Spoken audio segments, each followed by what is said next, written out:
जब मारा जाएगा, जब वो जानवर काटा जाएगा, तभी उसकी खाल निकलती है, तभी उसको बहुत से लोगों का जीवन चलता है। राधे राधे मित्रों, ये मुस्लिम कैदी गुरुजी से धर्म के बारे में बोल दी बड़ी बात। ये कहते हैं जो शाकाहारी जानवर होता है उसके दांत सपाट होते हैं, पर जो मांसाहारी होता है उसके 4 दांत नुकीले होते हैं। मगर ऊपर वाले ने व्यक्ति को 4 दांत नुकीले दिए हैं। इनकी बातों में उलझ गए गुरुजी। तो चलिए आगे वीडियो में देखते हैं, और ऐसी इंफॉर्मेटिव वीडियो देखने के लिए हमारे चैनल को लाइक सब्सक्राइब अवश्य करें। मैं कश्मीर से हूँ।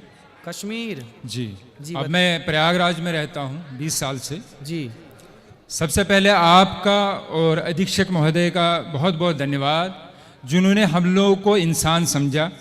बाहर की दुनिया से जब भी कोई जेल में आता है तो बाहर की दुनिया से, बाहर के समाज से कट जाता है जी, हीन भावना से देखा जाता है जी। मगर अधीक्षक महोदय ने आपको यहाँ ला के हम लोगों को आज एहसास कराया कि हम लोग भी इसी समाज का एक हिस्सा है। बिल्कुल, इसके लिए बहुत बहुत धन्यवाद। आपसे जानना चाहता था मैं जी, अधर्मी और धार्मिक, इनमें दोनों में फर्क क्या है? धार्मिक किसको कहते हैं और अधर्मी किसको कहते हैं? धार्मिक और अधार्मिक जी, धर्मी और अधर्मी जी, किसे कहते हैं? जी, जो दूध पीता हो जी, वो तो धार्मिक है, जी, जो शराब पीता हो वो अधार्मिक है, जी, जो गाय को माता मानता है जी, वो धार्मिक है, जी, जो गाय की हत्या करता है वो अधार्मिक है, जी, जो जीव मात्र में दया रखता हो, सबके प्रति दया, जी, जो चींटी से लेकर हाथी तक पर दया करता हो, सब पर दया का भाव जिसका है वो धार्मिक है। और जो क्रूर है, जो सबको मारना चाहता है, काटना चाहता है, वो अधार्मिक है। जी। अब जानना ये चाहता हूँ जी, कि बताया जाता है, आप ही कहते हैं कि किसी की हत्या या किसी के बुरा नहीं सोचना चाहिए। जी, इसका मतलब है कि अक्सर हमने देखा है भजनों में या आखिर में पूजा में होता है कि अधर्म का नाश हो। हाँ, तो अधर्म में कौन लोग आते हैं? अधर्म में वही सब लोग आते हैं जो गलत काम करते हैं, मतलब पूरी दुनिया में। जी। तो उनका नाश करना, ये कहना ये उचित है? क्या नाम है आपका? हयात मोहम्मद शौकत। हयात मोहम्मद शौकत जी। हम हिंदुओं के यहाँ भैया जयकारा लगती है अधर्म का नाश हो, जी। अधर्मी का नाश ना हो, अधर्मी नहीं अधर्म का नाश हो। जो व्यक्ति के अंदर अधर्म है, जैसे आप शराब पी रहे हैं, जी, जी। तो आपका नाश ना हो, आपके अंदर जो शराब पीने की गलत आदत है उस अधर्म का नाश हो, व्यक्ति का नाश नहीं। समझो आप, जी, व्यक्ति का नाश नहीं बोला गया, जी, जी, व्यक्ति का नाश हो ऐसा नहीं, अधर्म का। अधर्म मतलब अधर्म करने वाले, जैसे अधर्म गलत सोच, गलत विचार। जैसे दूध पीना धर्म है, शराब पीना अधर्म है, तो शराब मत पी भैया, पी रहा है तो छोड़ दे और दूध पर आ जा। तो अधर्म का नाश हो का मतलब है व्यक्ति का नाश नहीं, व्यक्ति के भीतर की बुराई। इसलिए तो सनातन संस्कृति श्रेष्ठ है मेरे भाई, कि हम हिंदू, हम सनातनी व्यक्ति का नाश नहीं चाहते, उसके अंदर की बुराई का नाश चाहते हैं।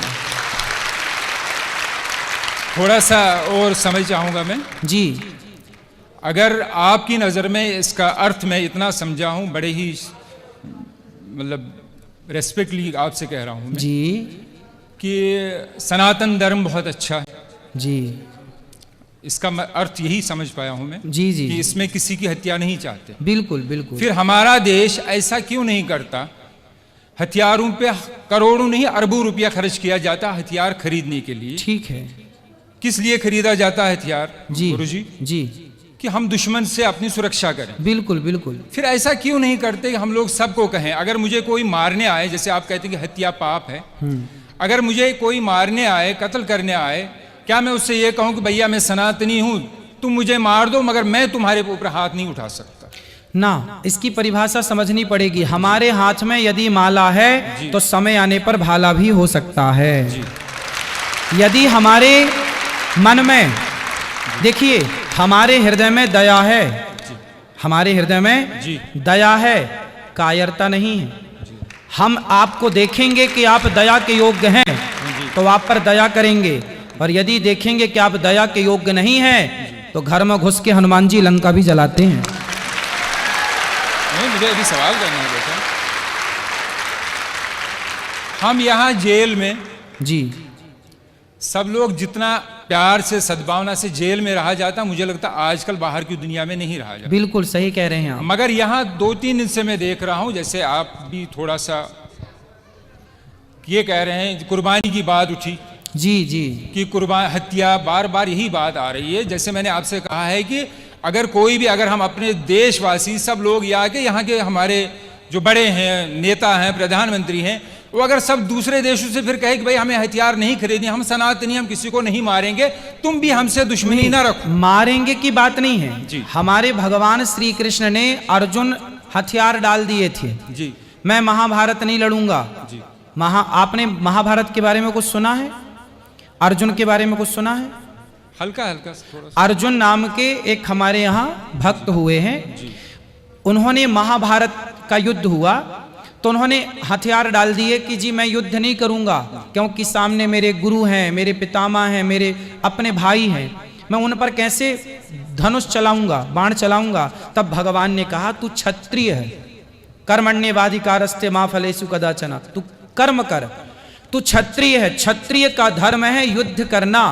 हम बेवजह किसी को नहीं मारते भैया, हम बेवजह किसी चींटी को भी हमारे यहाँ दाना डालने की परंपरा है, कुत्ते को रोटी देने की परंपरा है, गाय को रोटी देने की परंपरा है, कबूतरों को, पक्षियों को दाना डालने की परंपरा है। बेवजह किसी को नहीं मारते, पर कोई छेड़ता है तो छोड़ते भी नहीं है। बेवजह मैं मानता हूँ कि नहीं मारा जाता किसी भी धर्म में नहीं। हाँ, हमारे कुरान में भी लिखा है कि एक मानव की हत्या पूरे मानवता की हत्या है। बिल्कुल। सब धर्म, ये आप भी मानते होंगे कि कोई भी धर्म किसी को मारने की इजाजत नहीं देता। बिल्कुल, बिल्कुल। धर्म कोई भी बुरा नहीं। हाँ। अगर मैं शराब पी रहा हूँ इसका मतलब नहीं कि मेरा धर्म बुरा है। जी जी। अगर कोई मेरा हिंदू भाई कोई गलत काम कर रहा है, इसका मतलब मैं उंगली उसके धर्म पे नहीं उठा सकता। बिल्कुल, उसका व्यक्तिगत सोच है, व्यक्तिगत उसकी गलती है। बिल्कुल बिल्कुल। मगर एक बात मैं बता दूं कि अगर एक प्रोफेसर एक दूसरे क्लास के, सेकंड क्लास के बच्चे को 12th क्लास का सवाल पूछे, हाँ, तो क्या वो जवाब दे पाएगा गुरुजी? बिल्कुल नहीं दे पाएगा। सही है। इसी तरह आप जितने ज्ञानी हैं, मगर यहाँ प्रश्न ऐसे लोगों से, हम बेचारे, हम तो जेल में बंद जी, और इतने ज्ञानी नहीं हैं। जी जी। तो उससे गलत सोच, कुछ जगह थोड़ा गलत मैसेज जाता है कि नहीं हमारे धर्म में, अगर जैसे कुर्बानी की बात लीजिए आप, हाँ, कुर्बानी जो ईश्वर, जिसको अल्लाह मैं कहता हूं, आप ईश्वर कहते हैं, जो अदृश्य है, जी जी जी, जिसने इस पूरी सृष्टि का निर्माण किया है, बिल्कुल सब कुछ मेरे लिए, पानी, खाना, जो कुछ अन्न मुझे दिया है उसी ईश्वर ने दिया है। जी जी। पानी, जल दिया है उसी ईश्वर ने दिया है। बिल्कुल। माफी चाहता हूं कि मेरी हिंदी इतनी अच्छी ना नहीं ना, है। आप अच्छा बोल रहे हैं भैया, बहुत अच्छा बोल रहे हैं आप। जो कुछ भी इस धरती पे है एक मनुष्य के लिए दिया है। जी जी। अब मैं इतनी बात जानता हूं कि अगर वही ईश्वर जी। और एक तरफ मेरे पिताजी हों और एक प्रश्न करें कि मैं तुमसे कुछ चाहता हूं, और मुझे उस टाइम किसकी माननी चाहिए? अपने पिता की कि ईश्वर की? या मैं आपसे सवाल नहीं कर रहा हूं। हाँ। मेरी नजर में मुझे उस टाइम उस ईश्वर की माननी चाहिए जिसने ये सारी धरती, जिसने सारी फैसिलिटीज मुझे दी हैं। तो मेरा ईश्वर, मेरा अल्लाह मुझसे कह रहा है कि देखो मैंने तुम्हारे लिए सब कुछ दिया है, तुम्हारे इतने प्यारे माँ बाप दिए, सब कुछ दिया है, और सब कुछ मेरा ही है। चाहे इस दुनिया में बकरी, जो भी जानवर भी हैं वो भी मेरे हैं। अब तुमसे मैं कुछ मांगता हूँ। अच्छा, तुम मेरे लिए कुछ दान कर सकते हो जी। इंसान की नहीं मांग रहा, जो हमारे प्रॉफिट जो रह चुके हैं उन्होंने उनका अपने बेटे को दिया था। जी जी। मगर उसके बाद कहा गया है कि तुम मेरे लिए कुछ कर सकते हो। मैं तो उनके लिए, अपने अल्लाह के लिए जान भी दे सकता हूँ। जी जी। तो उसके बदले मैं जो हुक्म मिला है कि आप ऐसा कीजिए, ये दान किया कीजिए, तो ये सिर्फ इसलिए है कि एक प्रथा है कि मैं हमेशा हर पल तैयार हूं। जिसने मुझे इस दुनिया में लाया है, जो मुझे सब कुछ करता, मैं उसके लिए सब कुछ कर सकता हूं। ठीक है, ये विचार है मेरे। सही है, सही तो है। मैं ये नहीं चाहता है कि कोई गलत मैसेज जाए। बिल्कुल बिल्कुल। देखिए, बात गलत और सही की नहीं है, बात तो पर्सनल, व्यक्तिगत। जैसे मैं आपसे एक सामान्य सवाल करूं, इस पर नहीं कि आपका मजहब क्या है, पंथ क्या है, धर्म क्या है। जी। हम धर्म, मजहब, पंथ को थोड़ी देर के लिए अलग करके, और एक इंसानियत के नाते, हम भाई भाई के नाते एक बात कर लें आपस में, और एक जरा सा विचार कर, आप मेरे से पूछिए कि बताइए कि क्या किसी की हत्या करना सही है, तो मैं बोलूंगा भैया नहीं। ऐसी मैं आपसे पूछता हूं एक भाई के नाते एक सामान्य चर्चा के नाते कि बताओ किसी की हत्या, हम भगवान को, अल्लाह को अभी जी। इस बात से अलग रखें, बस एक सामान्य दृष्टिकोण से बात करें कि बताओ, आप मेरे से पूछे, अभी आपने पूछा मेरे से, तो मैंने बताया कि हत्या करना गलत है। अब मैं आपसे पूछ रहा हूं कि बताइए क्या किसी की हत्या करना सही है? मैं इसका उत्तर ये दूंगा कि ये निर्भर करता है परिस्थिति पे। यहाँ जितने भी मेरे भाई मर्डर में आए हैं, किसी ने खुशी से नहीं किया, बिल्कुल, कोई परिस्थिति ऐसी उत्पन्न हुई, बिल्कुल, या कोई दुश्मनी थी, कोई किसी को। एक अभी आया है आखंड जो हमारा हिस्सा है, 2 दिन पहले की बात है, हाँ, उसकी बहन को किसी ने बलात्कार किया था, वो लड़का बलात्कारी अंदर आया, मगर वो 2 महीने में जमानत पे छूट गया, तो उसके भाई ने उसको बाहर मार दिया। मैं ये नहीं कह रहा हूं कि वो हत्या सही है, करना जी, सही जी, है, जी, जी। मगर परिस्थिति ऐसी होती है। और एक अफसोस की बात है, ये यहाँ में प्रशासन की, कौन से प्रशासन, जो बाहर का कानून व्यवस्था हमारी बिल्कुल, है, बिल्कुल। कि वहां गरीब बेचारा तो मारा जाता है, अमीर पैसा देके निकल जाता है। इस देखो, ये आपने भी देखा होगा। आपने अभी बताया कि जैसी परिस्थिति में किसी ने मर्डर कर दिया, जी, जी। परिस्थिति में किसी ने गलत किया, जी। तो परिस्थिति में गलत कर दिया, पर यहाँ जितने लोग हैं, मैं आपसे भी पूछूं कि आप यदि किसी का मर्डर करके आए हैं, तो क्या यहाँ से जाने के बाद आप फिर वो गलती करेंगे? नहीं, तो मगर वही- अगर नहीं, अगर परिस्थिति वैसी, मुझे अगर कोई मारने आएगा तो मैं तो मारूंगा। हाँ, लेकिन यूं ही आप तो किसी की चढ़ाई नहीं करेंगे ना। ऐसे तो पागल नहीं है ना कि हम किसी को भी, जैसे कहा बस गया वही कि तो है भैया कि ने कहा मजबूरी कि मैं थी। चींटी को भी पैर मतलब देख के, बिल्कुल, फिर बिल्कुल, करोड़ों की कंपनियां ऑल आउट क्यों बेचती है? वो मच्छरों को मारने के लिए दवाई क्यों देती, काकरोच को मारने की दवा क्यों देती? जी। उस पर बैन लगा दे फिर सरकार, जी। क्योंकि वो तो दवाई बेचती है और करोड़ों रुपए कमाती है फिर कंपनी। तो किसानों को, अगर यही है सनातन धर्म में कि नहीं मारना चाहिए, हाँ। मैं अपने प्रधानमंत्री से अपील करता हूं, गुजारिश करता हूं कि ऐसी कंपनी को बंद कर दो जो इन जीव जंतु के मारने की दवाई देती है। देखो जितनी की जरूरत है, अब जैसे हमारे यहाँ 5 जो छोटे छोटे पाप हैं, जी। जैसे हम झाड़ू लगाते जी। हैं तो बहुत सारे चींटियां मर जाती हैं। हम लोग बारिश गर्मियों में घड़ा में पानी भरते हैं तो ठंडक के कारण बहुत सारी चींटियां आती हैं, मर जाती हैं। हम लोग लकड़ी और कंडा समझते हैं, गाय का सूखा गोबर, जी जी, उसको ओपले बोलते हैं। क्या बोलते हैं आप? ओकले। ओपले। जैसे घर में चूल्हा, आजकल तो गैस का जमाना है, आज के 100 साल पहले लोगों की रोटियां घर के चूल्हे पे बनती थी।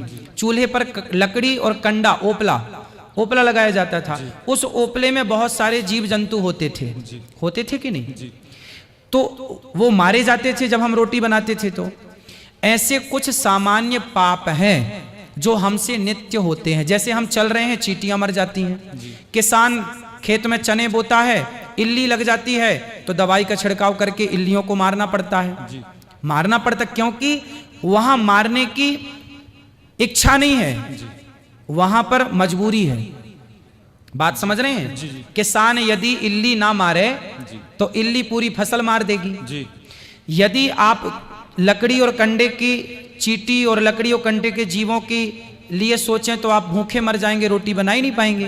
तो जो सामान्य पाप होते हैं आपसे, हमसे, वो जानकर नहीं करते हम, वो मजबूरी है।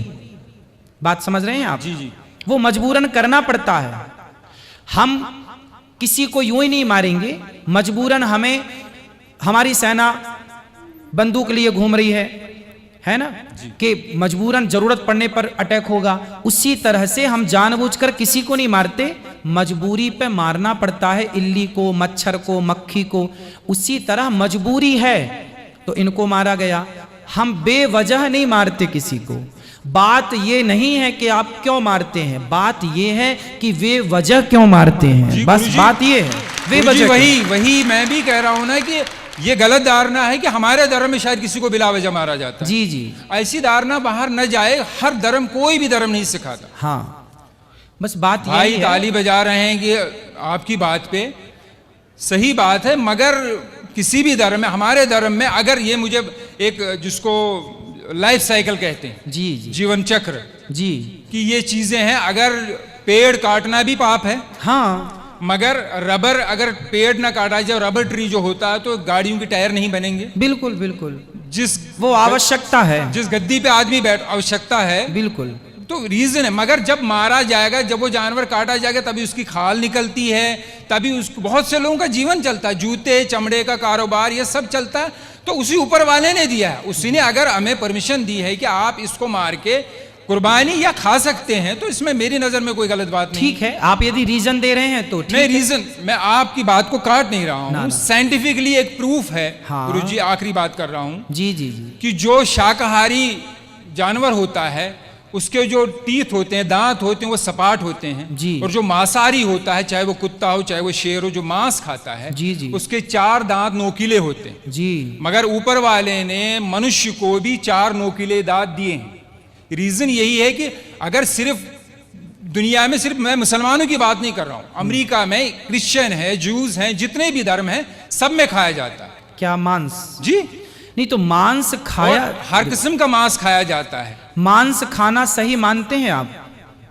जब परमिशन, जब मुझे मेरे ईश्वर ने, जिसने मुझे जना है, उसने परमिशन दी है, तो तब हाँ, तो मैं कोई बात मना नहीं आपके हिसाब से सही है, पर हम हिंदुओं के हिसाब से, हम देखो मांसाहारी जो कुत्ता होता है ना, जितने भी मांसाहारी जानवर हैं वो जिह्वा से पानी पीते हैं। कुत्ता चाट कर पानी पीता है, शेर चाट कर पानी, बिल्ली चाट कर। लेकिन जो शाकाहारी जानवर हैं, बकरी है, गाय है, ये होंठों से, मुंह से पानी पीते हैं। अब आप बताइए कि आप मुंह से पानी पीते हैं कि जिह्वा से चाट कर पानी पीते हैं? फिर दांत नहीं, दांत का भैया सुनो, दांत का मेरा सिर्फ इतना कहना है कि जैसे आपने कहा कि आपके हमारे धर्म में मेरे ईश्वर एक ही है। हाँ, उसने जब परमिशन दी है मुझे, आप कह रहे हैं कि आपको नहीं। मगर यह तो नहीं होना कि दुनिया में यह भावना हो कि नहीं ये धर्म अच्छा, बाकी धर्म अच्छे नहीं। देखिए, हमारा जो सनातन धर्म है जी, उस जैसे आपके धर्म में तो ये कहा जाता है कि जैसा आप ही बता रहे हैं कि आपके यहाँ मांस खाना सही मानते हैं वो लोग, हमारे यहाँ मांस खाना सही नहीं मानते। हमारे यहाँ किसी भी मंदिर में जो मनमाने ढंग से बकरा बकरे की बलि चढ़ाते हैं मंदिरों में, वो गलत चढ़ाते हैं, हम लोगों से गलत मानते हैं। हमारे यहाँ मंदिरों में 56 भोग लगता है भगवान को, बढ़िया दाल चावल खीर पूड़ी सब्जी बादाम काजू पिस्ता, इनका भोग लगता है। जब हमारे यहाँ ये कहा जाता है कि जब खाने को 56 भोग हैं तो क्यों अपने स्वाद के लिए किसी की हत्या की जाए, इसलिए हिंदू लोग मांस नहीं खाते। ये अपनी अपनी विचारधारा है। आप खाते हैं तो उसमें आपकी अपनी विचारधारा है, हम लोग नहीं खाते उसमें हमारी अपनी विचारधारा है। अब ये देखना है कि किसकी विचारधारा श्रेष्ठ है। यदि श्रेष्ठता का निर्णय किया जाएगा तो ये देखा जाएगा, और निर्णय नहीं करना तो अपनी अपनी जगह सब ठीक है। जी, यही मैं कह रहा हूँ। आखिरी बात, हाँ, जैसे आपने कहा कि मैं आपके धर्म को इसलिए बुरा नहीं कह सकता ना कि ये लोग देखो मांस नहीं खाते, तो दूसरा धर्म वाला ये क्यों कहे कि देखो ये मांस खाते इसलिए बुरा है। फिर मेरी नज़र में भी बहुत ही निम्रता से मैं आखिरी बार कहता हूं कि जैसे मेरी नज़र में शंका सवाल उठते हैं, हाँ, कि ये शायद मुझे पता चला कि शायद आपने जवाब दिया है जी। हमें बचपन से सिखाया जाता है कि चोरी, मैं सब भाइयों से, कोई मेरे दिल में कोई ऐसी बात नहीं है। नहीं, आप बिल्कुल बात करिए भाई की तरह। कोई चोरी 5 पैसे की हो या 5 लाख की चोरी होती है, बचपन से स्कूलों में भी सिखाया बिल्कुल बिल्कुल बिल्कुल। फिर क्यों एक चीज, भगवान कृष्ण जी के बहुत से गुण होंगे, मगर बार बार ये माखन चोर क्यों कहा जाता? हर बच्चा चोरी करता, इसका मतलब ये नहीं कि मेरा बच्चा बचपने में चीनी चुराता था तो मैं उसको बड़ा होके उसकी शादी भी होगी मैं उसको कहूँ ए चीनी चोर, अबे चीनी चोर। सुनिए तो क्या है ये तो मेरे दिल में अजीब ना आता नहीं, चोर क्यों मैं कहा उत्तर जाता? दे दूं आपको। आपने बोला 5 पैसा चुराए या 5 लाख चुराए, पर भगवान कृष्ण हमारे माखन चुराते हैं। माखन ना 5 पैसा है ना 5 लाख, खाने पीने की चोरी नहीं मानी जाती। वही मैं भी कह रहा हूं, मगर फिर और हमारे यहाँ भगवान कृष्ण को ना चित्त चोर कहा गया है। क्या कहा गया है? चित्त चोर। चित्त चोर, चित्त मतलब हृदय। माखन चोरी का मतलब है मक्खन के जैसा जिसका मन होगा उस मन रूपी माखन की चोरी कर लेते हैं भगवान। ये मतलब मेरे मन में एक सवाल था कि मतलब अजीब सा लगता था कि ऐसा क्यों कहा जाता, आपने हाँ, उसको स्पष्ट कर दिया। जी जी, बाकी धन्यवाद।